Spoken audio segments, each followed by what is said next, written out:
চলো কি কি মাছ পাঠিয়েছে আজকে তোমাদের দেখাই।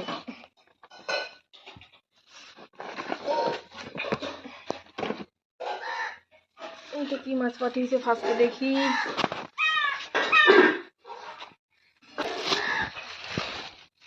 বাটা মাছ ভাজা খেতে খুব ভালো লাগে, তো দেখেই বোঝা যাচ্ছে ল্যাচটা।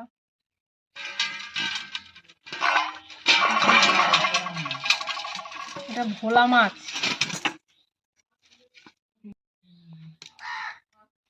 2 পিস ভোলা মাছ। এটাই কি দিয়েছে,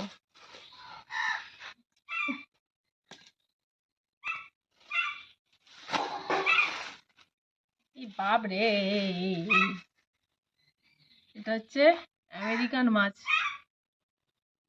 কতটা চর্বি দিয়েছে। এটা খেতে কে কে ভালোবাসো? আমাদের কিন্তু ভালো লাগে খেতে।